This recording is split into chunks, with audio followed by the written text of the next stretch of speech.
할렐루야. 오늘 4월 30일 금요일 날짜입니다. 오늘 본문 말씀 출애굽기 11장 1절에서 10절 말씀 보도록 하겠습니다. 성경을 펴놓고 우리 말씀을 마음으로 받아서 함께 읽도록 하겠습니다. 여호와께서 모세에게 이르시기를 내가 이제 한 가지 재앙을 바로와 애굽에 내린 후에야 그가 너희를 여기서 내보내리라. 그가 너희를 내보낼 때에는 여기서 반드시 다 쫓아내리니 백성에게 말하여 사람들에게 각기 이웃들에게 은금 패물을 구하게 하라 하시더니 여호와께서 그 백성으로 애굽 사람의 은혜를 받게 하셨고 또 그 사람 모세는 애굽 땅에 있는 바로와 신하와 백성의 눈에 아주 위대하게 보였더라. 모세가 바로에게 이르되 여호와께서 이와 같이 말씀하시기를 밤중에 내가 애굽 가운데로 들어가리니 애굽 땅에 있는 모든 처음 난 것은 왕위에 앉아 있는 바로의 장자로부터 맷돌 뒤에 있는 몸종의 장자와 모든 가축의 처음 난 것까지 죽으리니 애굽 온 땅에 전무후무한 큰 부르짖음이 있으리라. 그러나 이스라엘 자손에게는 사람에게나 짐승에게나 개 한 마리도 그 혀를 움직이지 아니하리니 여호와께서 애굽 사람과 이스라엘 사이를 구별하는 줄을 너희가 알리라 하셨나니 왕의 이 모든 신하가 내게 내려와 내게 절하며 이르기를 너와 너를 따르는 온 백성은 나가라 한 후에야 내가 나가리라 하고 심히 노하여 바로에게서 나오니라.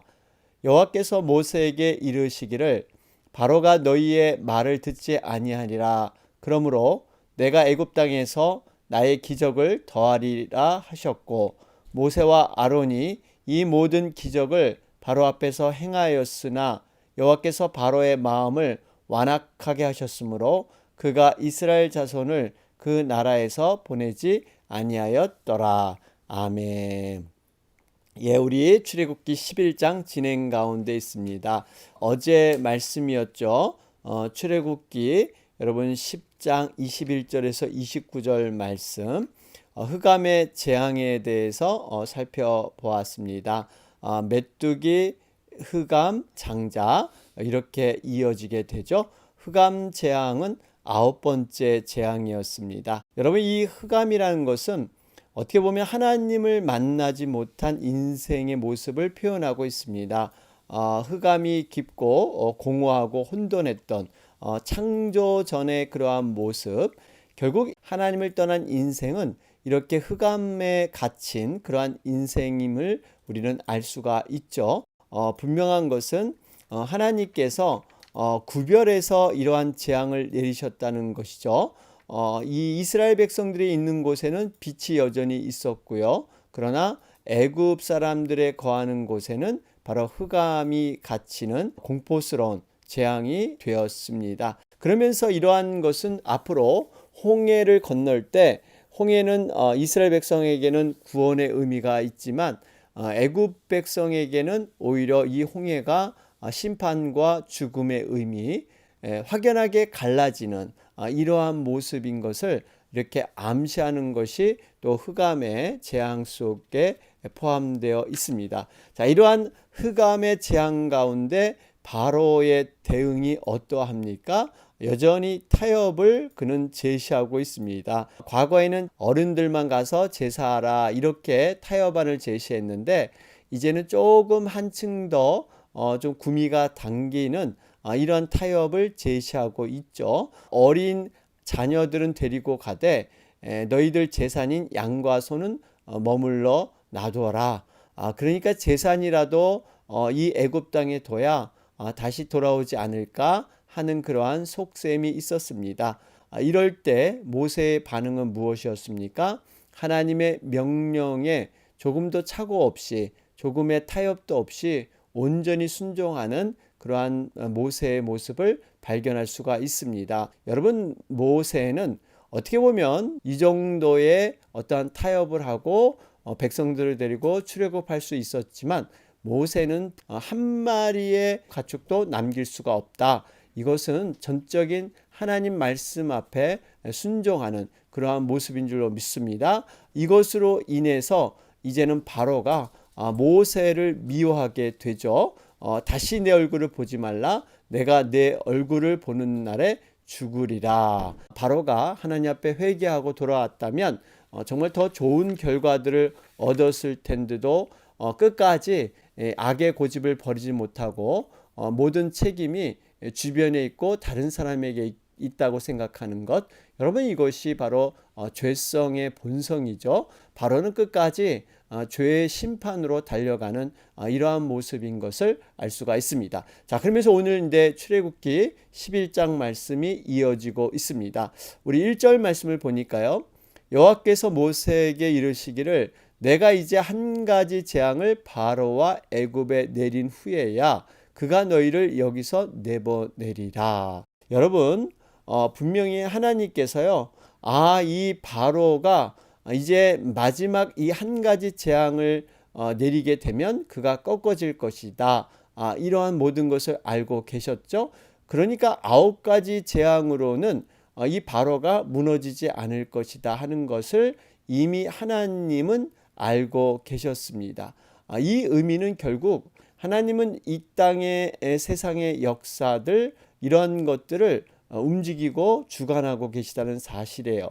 사람들은 보통 어떠한 정치적인, 경제적인, 역학적인 관계에서 또 우연한 사건을 통해서 아니면 또 영웅적인 리더들을 통해서 세상이 움직이는 것 같지만 그 배후에는 하나님께서 역사의 주관자로 여러분 움직이시는 줄로 믿습니다. 그렇기 때문에 우리는 하나님을 나의 아버지로 모시고 우리가 하나님 뜻에 순종하여 사는 것이 가장 안전하고 복된 삶이다 하는 것도 깨닫게 되죠. 자, 그러면서 한 가지 더 우리 1절 말씀을 통해서 깨닫는 것은 여러분 이제 하나님께서 참으실 만큼 참으셨죠. 바로에 대해서 9번씩이나 기회를 주었습니다. 그런데 여러분 물론 하나님은 죄인을 사랑하시는 것 맞습니다. 그러나 하나님은 오래 참으시고 긍휼이 풍성하신 인내가 정말 무궁하신 하나님이시지만 어느 순간 그동안 바로에게 회개를 촉구했는데 그러한 사랑의 메시지를 받아들이지 않게 되면 어느 순간부터 하나님은 분명한 마지막 심판을 내리게 된다는 사실입니다. 여러분 이것이 하나님 말씀에 불순종한 사람의 결론의 최후가 되죠. 여러분 우리 이 세상도 마찬가지입니다. 하나님께서 길이 참으시며 지금 많은 주의 종들과 또 선교사님들 이러한 복음들을 전하게 하고 또 하나님을 알리는 이러한 일들을 이렇게 하고 계시는데 이 기회가 이제는 마지막에 주어졌기 때문에 이것이 그 사람들이 받지 않게 되면 결국엔 최후의 심판으로 모든 멸망이 오고야 만다는 것입니다. 여러분 그렇기 때문에 우리가 은혜 받을 때에 정말 하나님께 구원받을 만한 때에 여러분 이것을 받아들이고 반응해서 우리가 구원받는 것이 복된 인생이 될 줄로 믿습니다. 최후의 심판에 들어가게 되면 그때는 too late. 아무리 회개해도 그때는 돌이킬 수 없는 이러한 모습이 된다라는 것을 알 수가 있습니다. 자, 그러면서 2절 말씀에 이 이스라엘 백성들을 빈손으로 출애굽하지 않게 하십니다. 2절에 보니까 각기 이웃들에게 은금 패물을 구하게 하라 하시더니 여러분 분명히 장자 재앙이 이제 닥치게 되면은 애굽 사람들은요 이 재앙의 원인이 된 이스라엘 백성들을 애굽 땅에서 속히 내보내기 위해서 정말 그들이 갖고 있는 것을 다 내어주게 되죠. 여러분 이 의미는 이스라엘 백성들이 노예 생활하면서 억울한 착취를 당하지 않았습니까? 임금도 제대로 받지 못하고 억울하게 이렇게 노역을 했는데 지금 그 수고를 하나님은 다 알고 계셨습니다. 억울함을 다 알고 계셨기 때문에 그것을 보상하는 의미에서 이렇게 은금패물을 다 갖고 갈 수 있도록 하나님이 조치해 주시는 것이죠.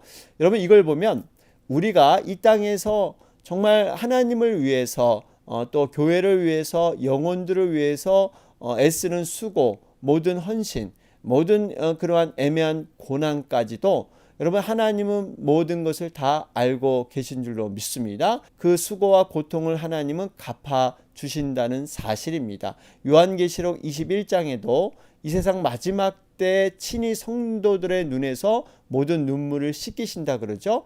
하늘의 영광으로 덧입혀 주시고 성도들이 이 세상에서 믿음으로 말미암아 흘린 눈물과 수고를 완전히 보상해 주실 것이다 말씀하고 계십니다. 12보좌를 심판하는 이러한 자리에 함께 주님은 초청하여 주시죠.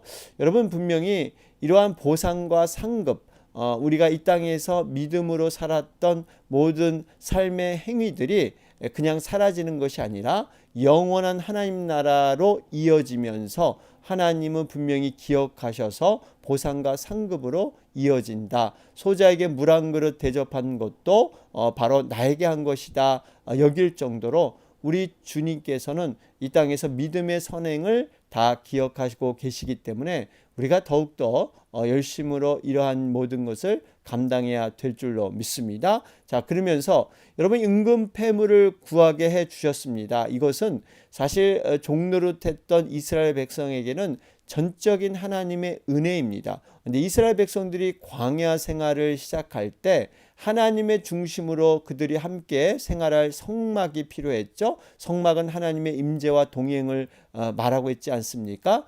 그런데 이 성막에는 성물이라는 하나님의 귀한 제사 이런 용기들, 그릇들 여러 가지 것들이 필요한데 여러분 광야에서는 금을 구할 수가 없습니다. 그런데 바로 이렇게 출애굽할 때 은금 폐물이 그때 사용되기 위해서 하나님은 미리 준비시켜 놓으신 줄로 믿습니다. 그러니까 하나님께서는 이러한 것들을 준비시켜 줬는데 여러분 문제는 인간이 정말 하나님의 뜻을 모르고 그들이 자신의 욕망과 자신의 소원만을 만족하기 위해서 하나님이 주신 은혜를 엉뚱한 데 써버리게 되죠. 바로 금송아지 사건. 여러분 정말 자신이 눈에 보이는 하나님의 형상을 만들어내라. 여러분 이것이 얼마나 교만하고 자기 중심적인 그러한 믿음입니까? 결국에 금송아지 사건을 통해서 많은 그러한 동족들이 죽음을 당해야 되는 하나님의 심판이 내려지게 되죠. 여러분 우리가 이 말씀의 의미를 새기면서 우리 자신에게 적용해 보면 하나님께서 놀라운 그러한 은혜를 우리에게 내리셨죠. 우리에게 건강도 주시고 은사도 주시고 재능도 주시고 물질도 주시고 또 시간도 허락해 주셨습니다. 여러분 이 모든 것은 사실 하나님의 은혜로부터 온 것이죠. 내가 이것을 얻고 내가 이것을 쌓은 것이 아닙니다. 순전히 하나님의 은혜인데 우리는 과연 이러한 부분을 얼마만큼 하나님의 것으로 돌리고 있는가? 나의 소원과 나의 욕망을 위해서만 사용하지 않는가 우리가 돌아볼 필요가 있습니다. 여러분 하나님께서 주신 것은요 하나님께 올려드리고 하나님께 잘 사용될 때 여러분 그것은 정말 영원한 하나님의 귀한 상급으로 또한 영원한 하나님의 귀한 헌신의 흔적으로 하나님께서 품어 주실 줄로 믿습니다. 자, 이런 상황 가운데서 특별히 우리 3절 말씀을 보면 하나님께서 이 모세가 두려워할 때 두려워하지 말라. 너를 애굽 사람들이 볼 때 신처럼 그렇게 위대한 사람으로 보이게끔 내가 할 것이다 했는데요. 그 약속이 이루어지고 있죠. 3절에 보니까 그 사람 모세는 애굽 땅에 있는 바로의 신하와 백성의 눈에 아주 위대하게 보였더라. 여러분 바로 애굽 사람의 은혜를 받게 하셨다. 그러니까 하나님께서 말이 둔하고 자신 있는 리더가 되지 못했던 모세를 이렇게 높여 주셔서 정말 하나님의 약속을 그대로 이루어 주시고 계십니다. 그러면서 4절에 이제 이 바로에게 마지막 재앙이 내릴 텐데 그것이 언제냐? 밤중에 내가 애굽 가운데로 들어가리니. 그러죠? 여러분 여기에 밤중에 이러한 일이 일어나게 된다는 거예요. 왜 하필이면 왜 밤중에 하나님은 이러한 재앙을 내리실까요? 여러분 밤중은 영육 간의 긴장이 풀어지기 쉬운 그래서 하나님을 잊어버리기 쉬운 때입니다. 또 흑암으로 밤이 뒤덮이기 때문에 만약에 밤중에 심판이 임하게 되면요, 애굽인들은 더욱더 당황하고 절망하게 될 것입니다. 여러분, 우리가 이 밤이라는 의미를 잘 새겨봐야 합니다. 데살로니가 전서 5장 2절에도 주의 날이 밤에 도적같이 임할 것이라 경고하고 있죠. 여러분, 이렇게 밤이라는 의미, 모든 것이 긴장이 풀어지고 도적같이 재림이 이루어진다. 우리에게 쉽게 말하면 영적인 긴장을 풀어서는 안 된다는 것입니다. 우리는 늘 정말 영적인 그런 무장을 하고 영적 이러한 각성을 하고 슬기로운 다섯 처녀처럼 여러분 등불과 성령의 기름까지도 함께 준비해야 될 줄로 믿습니다. 그리고 또 이 밤인 의미는요, 사실 이 밤이 되면 인간의 온갖 죄악이 더 난무할 수 있는 그런 환경이 옵니다. 여러분, 밤이라는 것은 남의 시선이 잘 드러나지 않는 곳, 이러한 것이 밤이지 않습니까? 그러므로 말미암아 인간에게 많은 그런 이 잠재했던 죄악들을 저지르기 쉬운 것이 바로 밤의 환경의 유혹이죠. 여러분, 그렇기 때문에 우리가 이 밤의 의미를 잘 생각하면서 그러한 모든 의미를 잘 가지고 우리는 기도로 깨어서 정말 하나님 앞에 나가야 될 줄로 믿습니다. 5절 말씀을 보면 얼마만큼 이 장자 재앙이 정말 가혹한가 하는 걸 보면요, 왕위에 앉아있는 바로의 장자로부터 맷돌 뒤에 있는 몸종의 장자와 모든 가축의 처음 난 것까지 죽으리니. 여러분, 왕위에 있는 장자뿐만 아니라 몸종의 장자, 또 가축에 있는 이러한 장자까지도 모든 것이 심판이 이루어질 것이다. 결국 애굽인들의 부한 자나 가난한 자나 권력이 있는 없는 자, 지식이 있고 없고 뭐에 상관없이 아주 빠짐없이 모든 것이 정확하게 심판이 이루어진다 말씀하고 있습니다. 여러분, 바로 이것이 어떻게 보면 최후 심판의 모습입니다. 자, 그런데 놀라운 것은요, 이러한 상황 가운데 특별히 여러분 이 장자라는 의미를 좀 새겨보면요, 이 장자는 처음뿐만 아니라 대표격이죠. 모든 것을 의미하고 있습니다. 그래서 사실 이 장자는 가정의 대표이기 때문에 장자가 죽었다는 것은요, 애굽인들이 전체가 심판당하는 것이나 다름없는 이러한 절망이 그들에겐 있었습니다. 그러면서 여러분, 이렇게 심한 장자의 재앙이 있음에도 불구하고 6절과 7절 말씀을 보면 이스라엘 백성들은 어떠했습니까? 7절에 그러나 이스라엘 자손에게는 사람에게나 짐승에게나 개 한 마리도 그 혀를 움직이지 아니하리니 여호와께서 애굽 사람과 이스라엘 사이를 구별하는 줄을 너희가 알리라 하셨나니. 여기 보세요. 이스라엘 자손은요, 정말 사람에게나 짐승에게도 아무런 해가 없었습니다. 그러면서 개 한 마리도 그 혀를 움직이지 아니하리니. 이 의미가 무슨 의미냐 하면요, 여러분, 개라는 동물은 주변의 어떤 상황에 굉장히 민감한 동물이 개입니다. 그래서 어떤 주변에 어떤 소리가 나고 인기척이 난다든지 뭔가 이렇게 바뀌면 반응을 개들은 하게 되죠. 그런데 지금 이스라엘 진영에는요, 아무런 변화가 없기 때문에 개들이 아무런 반응이 없었다, 이런 뜻이에요. 지금 이 밖에는 이 장자들이 죽어감으로 말미암아 통곡하고 정말 집집마다 난리가 났는데 그 와중에도 이스라엘 이 진영에는 개들도 요동하지 아니하고 정말 아무 일이 없었다. 이것은 순전히 하나님의 인도와 보호에서 이루어진 줄로 믿습니다. 여러분, 하나님의 보호는요, 이렇게 완벽하다는 것입니다. 성도들을 머리털 끝 하나 상하지 아니하게 완벽하게 보호하시는 하나님, 이것이 마지막 날 심판 때 일어날 그러한 일들인 줄로 믿습니다. 여러분, 바로 이렇게 하나님은 자신의 백성, 자신의 자녀를 이렇게 완전하게 보호하고 인도해 주실 줄로 믿습니다. 자, 그러면서 8절 말씀을 보면 왕이 이 모든 신하가 내게 내려와 내게 절하며 이르기를 너와 너를 따르는 온 백성은 나가라 나가라.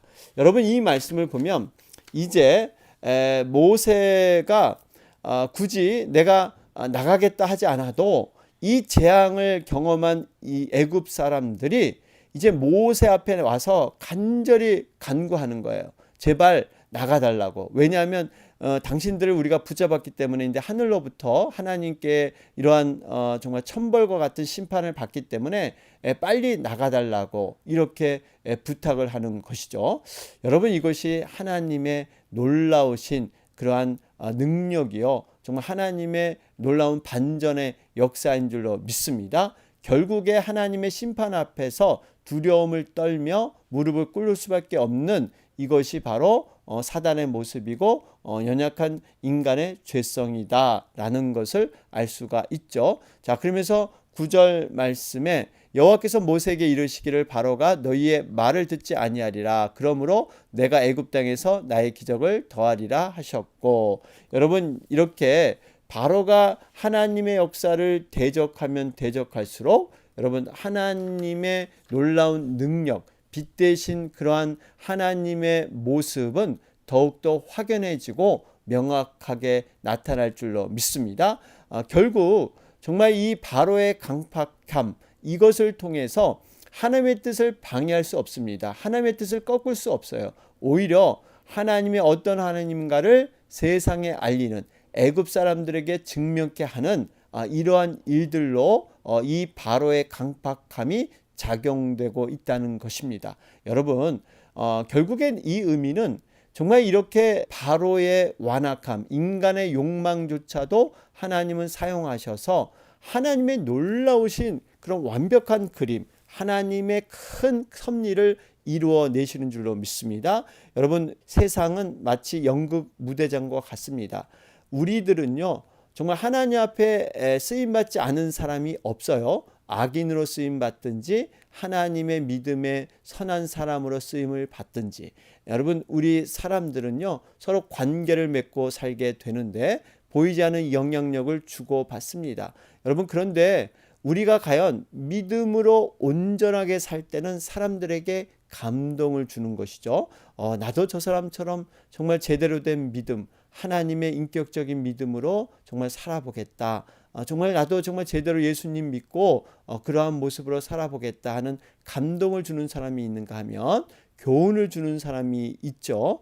정말 왜 저렇게 정말 교회 다니면서 예수님 믿는다고 하면서 왜 저렇게 행동을 할까? 왜 저런 말을 할까? 여러분, 이것을 통해서 나는 적어도 저렇게 하면 안 되겠지, 그러한 모습으로 교훈을 받습니다.